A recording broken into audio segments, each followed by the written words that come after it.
안녕하세요. 책을 사랑하시는 여러분, 책 읽어주는 여자 써니입니다. 반갑습니다. 저는 캐나다 토론토에서 셀링 토론토라는 브로커리지를 운영하고 있는 리얼터입니다. 오늘은 항상 핫하시지만 요 근래 들어서 더 핫해지신 테슬라 CEO 앨런 머스크에 대한 책을 가지고 왔습니다. 예. 너무나 유명한 테슬라의 CEO이시면서 그래서 모르는 분이 없으시죠, 이 세상에. 그죠?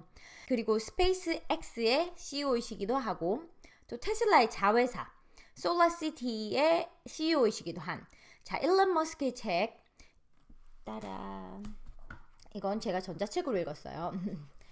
일론 머스크 미래의 설계자입니다. 작가님은 애슐리 반스라는 분이시고 일론 머스크를 인터뷰를 하고 그 지인들과 인터뷰를 엮여서 만든 책인데요. 애슐리 반스라는 작가분은 뉴욕타임즈 블룸버그 비즈니스 위크의 과학기술 작가이세요. 이 책의 집필을 위해서 2년 동안 살인적인 스케줄로 24시간 쉬지 않고 일하는 일론 머스크를 정말 30시간 이상 독점 인터뷰를 하셨다고 해요. 또 그의 가족과 친구들 그리고 동료들 300여 명이 넘는 분들을 다 인터뷰를 하셔서 만나고 삶과 기업의 목표를 가장 정확하고 상세하게 기록했다는 평을 가지고 계세요. 일론 머스크 역시 처음에는 인터뷰를 좀 거절했다고 해요. 그런데 첫 번째 공식 정기에 대한 배려와 지지를 아끼지 않았다고 전해집니다.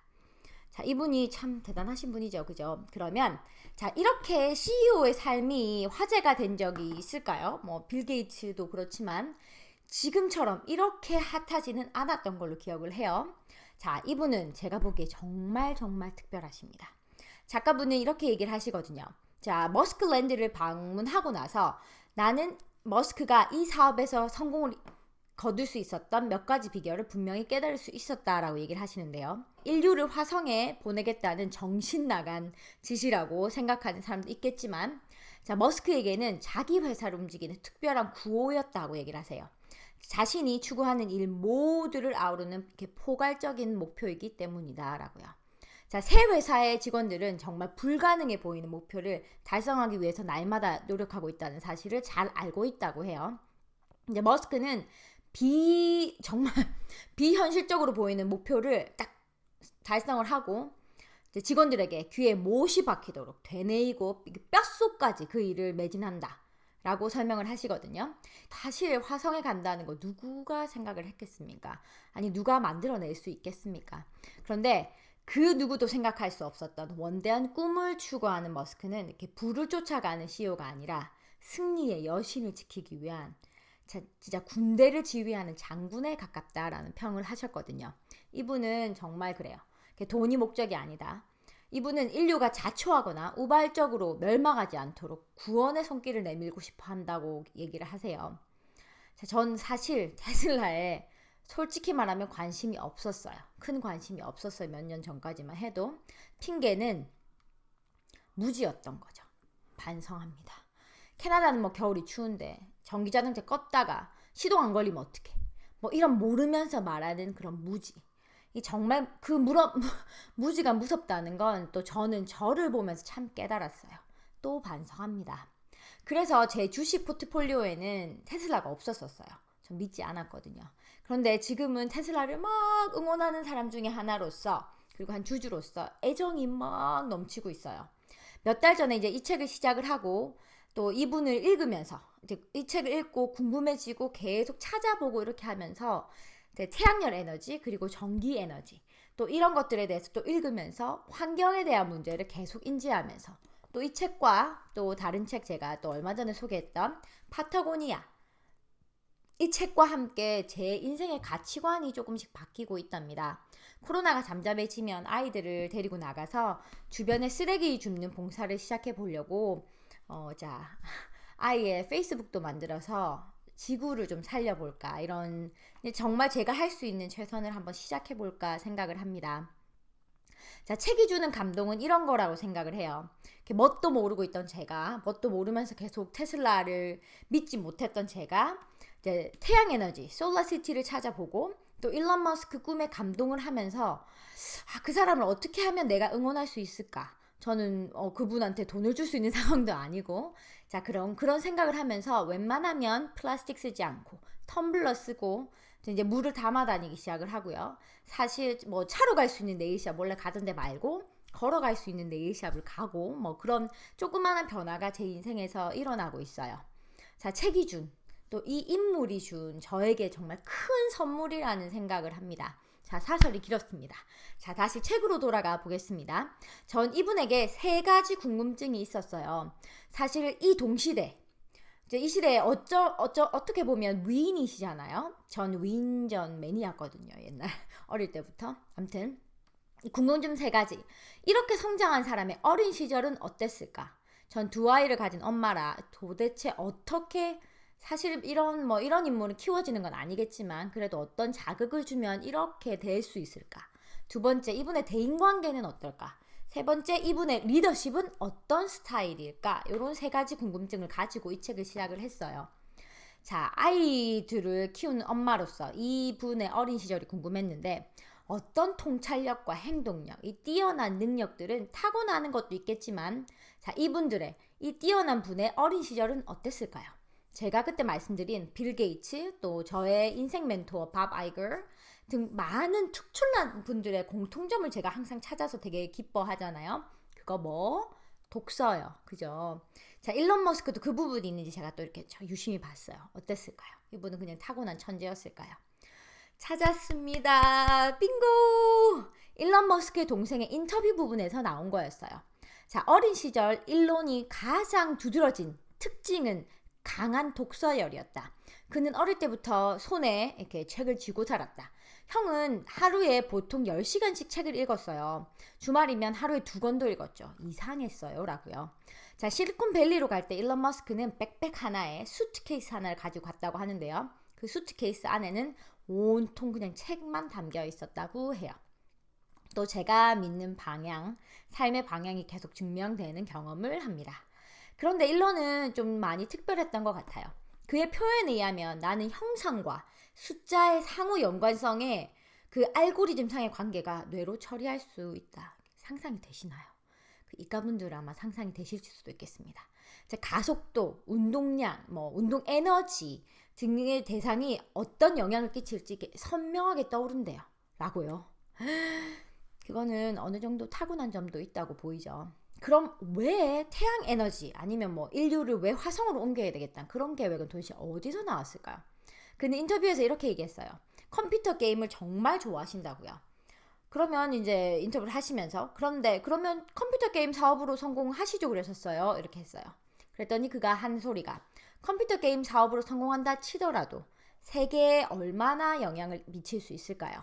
그래서 저는 이게 세상에 영향을 끼치는 사업을 하고 싶었어요. 라고. 인류를 구원하는 사업. 자, 그래서 스페이스X와 지구를 살릴 수 있는 전기 자동차를 보급하는 사업을 하고 싶었다고 하세요. 자, 이분은 타고나기를 어마어마한 에너지를 가지고 있다고 하세요. 막 23시간씩 일주일씩 일을 하고 그렇게 하신대요. 이 부분은 좀 밸런스를 맞추셨으면, 건강하셔야 오래 이렇게 우리를 구원하는 일을 하실 수도 있으니까. 근데 제가 궁금했던 어린 시절의 궁금증은 풀리면서 2가지 궁금증, 대인관계와 이제 리더십이 남았는데요. 대인관계에서는 이제 결혼, 이혼, 재혼 이런 게 나오는데 저는 이 부분보다는 다른 관계에 눈이 좀 가더라고요. 자, 저번에 제가 소개한 김승호 회장님의 알면서도 알지 못하는 것, 그 책 기억하시나요? 자, 인생을 바꾸고 싶으면 새로운 사람들을 만나라, 아니면 좋은 에너지를 가지고 있는 좋은 시너지를 채울 수 있는 사람들을 만나라, 이런 메시지 기억하시나요? 여기서 그걸 찾았거든요. 자, 일론 머스크 열렬한 팬이자 절친한 친구로 구글의 설립자이자 CEO신 레리 페이지가 있다.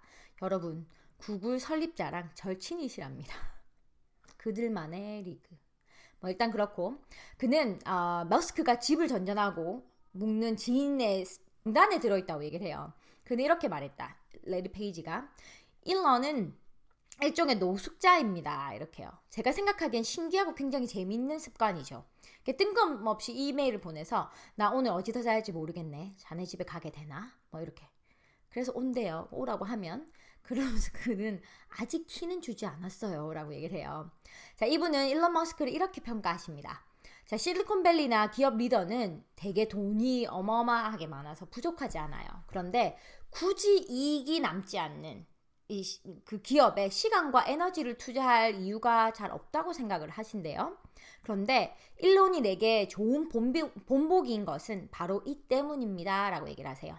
자, 일론은 세상을 위해서 내가 무엇을 해야 하지? 이제 그런 의미에서 자동차 문제나 아니면 또 이렇게 지구 온난화 문제를 해결하고 우주 식민지를 개척해야겠다고 자꾸 얘기를 한대요. 그런 점이 본인에게는 굉장히 흥미롭다고 얘기를 하시는데요.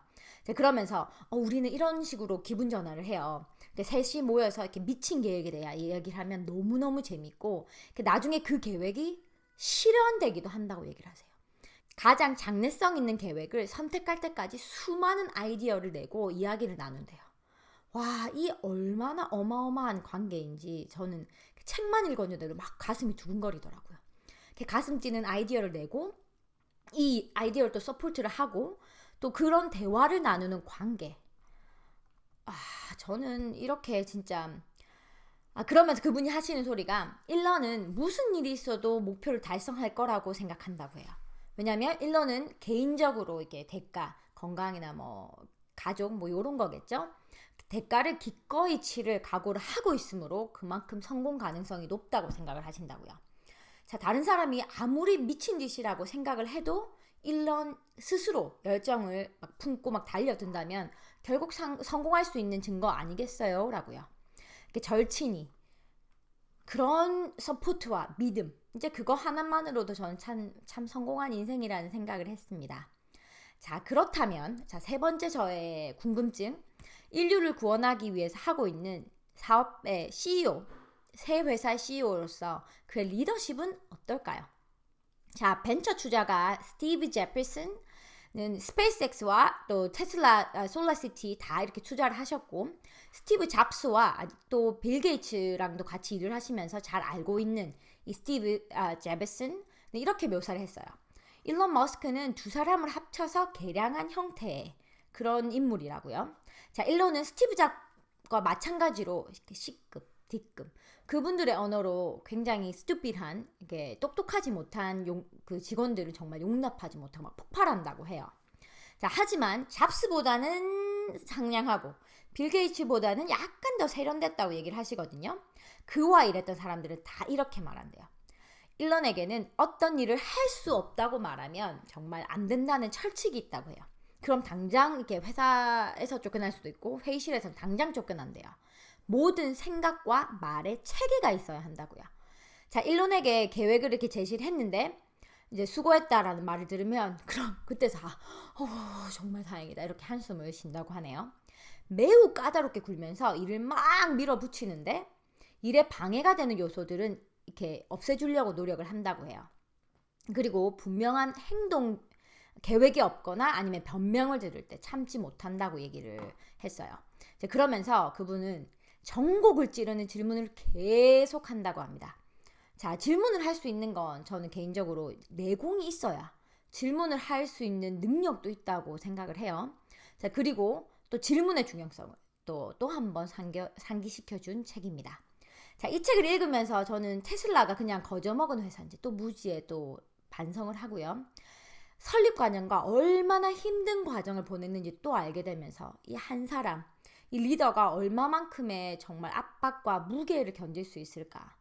우리가 뭐 수억, 수천만 원 뭐 이런 게 아니라 수천억 달러의 자금이 고갈되면서 사실 자금 낳은 압박과 이렇게 주위의 압력은 진짜 사람이 이게 견딜 수 있는 정도인가 그런 생각을 저는 했거든요.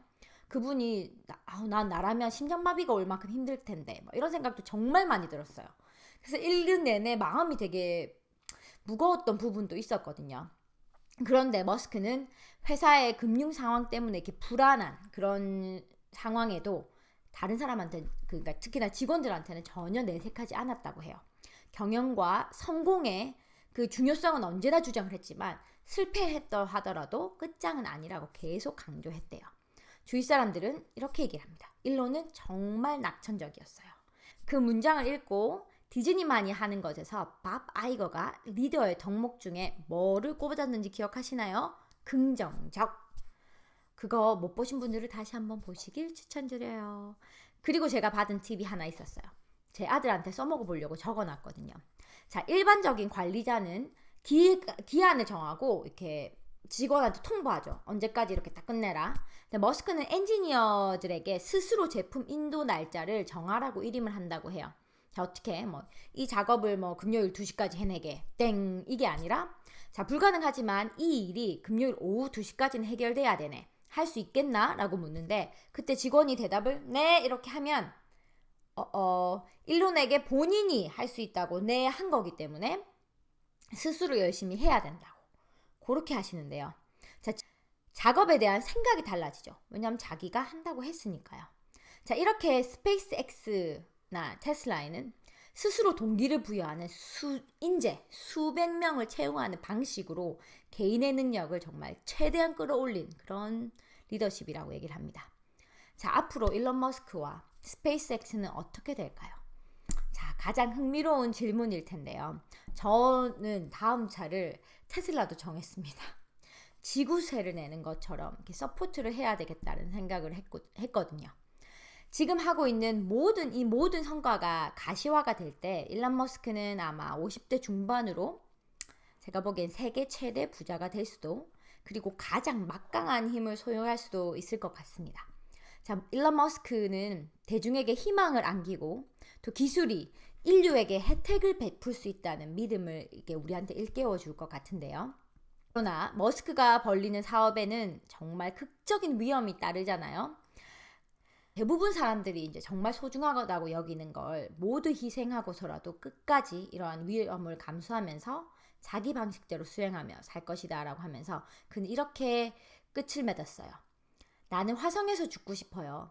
충돌해서가 아니라 이렇게 이상적으로 이렇게 화성에 방문했다가 다시 지구로 돌아오고 다시 화성에 갔을 때 한 70 정도가 되면 그냥 그곳에서 머물고 싶습니다 라고요. 그냥 저는 정말 차원이 이렇게 이 세상 사람이 아닌 것 같다는 생각을 했습니다. 그분과 동시대에 살 수 있는 게 저는 정말 영광이라는 생각을 했습니다. 참 감사하다고요. 자, 시대적인 영웅을 만난 느낌이었습니다. 그래서 제가 할 수 있는 응원과 지지를 보내고 싶습니다. 내 한 사람이 할 수 있는 지구를 위한 일들을 하나씩 실천하면서 내 인생의 영웅으로 살아야겠다는 다짐을 해봅니다. 한 번 읽으세요. 2번 읽으세요. 캐나다 토론토에서 책 읽어주는 여자 써니였습니다. 행복하세요.